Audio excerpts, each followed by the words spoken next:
Hi, everybody. Ron Placone here, and you're watching another summary from the Indie Bohemians morning show. And one of the things I'm really intrigued to talk about, first of all, quick housekeeping. Yes, I do have glasses now.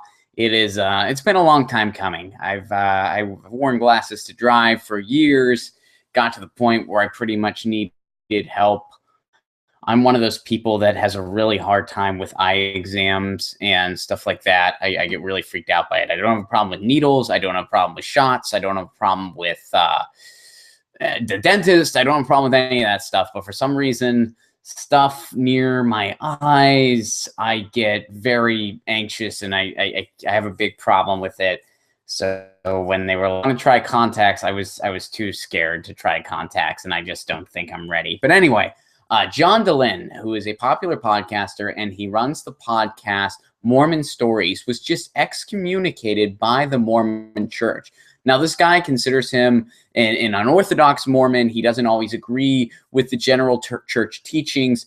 And this was the second excommunication that's happened so far this year within the church. Another one was from a Mormon church member. I forget the first name of the person off the top of my head, but they were challenging why the church hierarchy was mostly men, like the leaders and so forth, or what's the word I'm looking, ministers and stuff, were men. I don't always know the proper ecclesiastical terms for all the different religions out there. But anyway, so that was why she was excommunicated. This guy, his podcast apparently goes against the core Mormon teachings, because the church has said they didn't excommunicate him because he's criticized the church. You can be critical of the church, but because some of the stuff he speaks on and some of the stuff he talks about goes against their basic teachings to the point where excommunication was necessary, it's only for a year, and he can appeal their decision. So there's a number of reasons why this sort of fascinates me. First of all, excommunication in general from religion does fascinate me. I'm not a very religious person myself. So I find it a bit intriguing. And I know with the Mormon church, I don't know, a lot of the people I know that were brought up Mormon no longer practice. I don't think I have any friends or colleagues that are practicing Mormons, but I do know what I've seen in the press and so forth, and what I've seen unfold. And I know pretty much since Proposition 8, it seems that the Mormon church has kind of tried to be a bit more nurturing, even if their stances on certain things have not changed. Pretty much since Proposition 8. I mean, in response to that, you saw, for instance, the group Mormons for Marriage, which is a group that consists of Mormons that are in favor of gay marriage and support gay marriage, and think, look, we're taught not to judge, we're taught to love our neighbor, and we don't believe that, we believe that everyone should have the right to marry who they love, even if we don't really, even if our church teaching is against homosexuality or whatever, the issue is.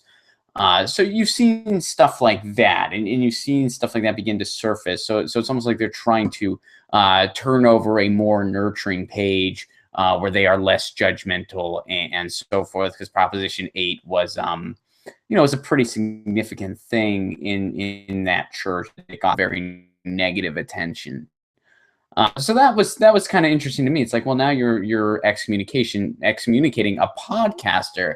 The other big thing I think is the true rise of podcasts, because I've been really fascinated. For anyone that checked out Serial, and I checked out it, admitted, I know some people are like, oh, it was boring, it was this, it was just another podcast.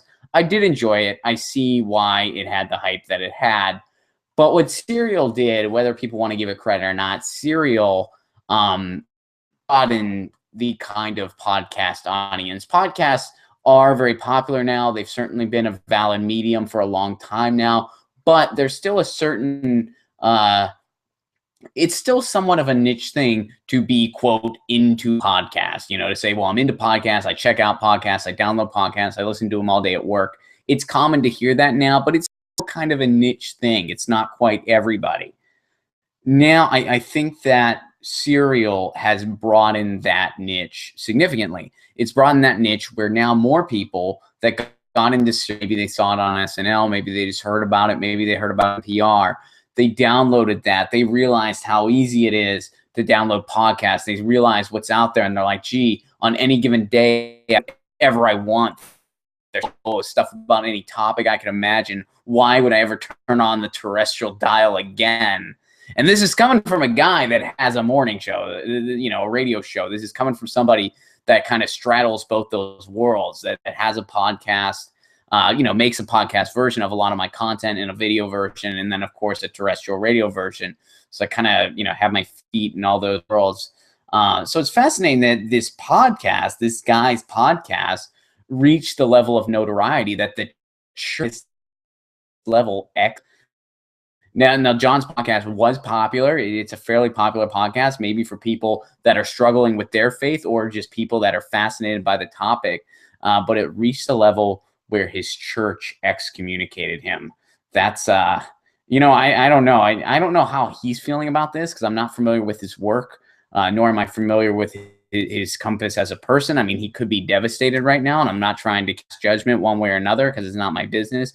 But if I were him, honestly, I'd welcome this awesome publicity if I ever go. But this is coming from a guy that doesn't practice any religion, and you know, doesn't really, you know, I mean, I was raised Catholic. I don't really care. But communicated, I think I would be like, oh, it's kind of cool, and I think I would kind of, but I'm not trying to make light of it if this guy's really devastated. But I don't know the answer to that question actually. But it's pretty intriguing. Leave your thoughts below. A podcast is excommunicating a person from a church. I think it's a pretty interesting story that goes to speak to just the evolution of organized religion, and especially specific to the Mormon church. Like, what is that saying? It seems like that's sort of a step backwards in some ways, where you're saying, oh, well, this person can't just say what they want. We're going to excommunicate them. And also an interesting statement on the continuing rise of podcasts as such an influential medium. Thought it was an interesting story to share. You've been hearing from the Indie Bohemians Morning Show. We'll be talking about the show tomorrow. And this is Ron Placone signing out.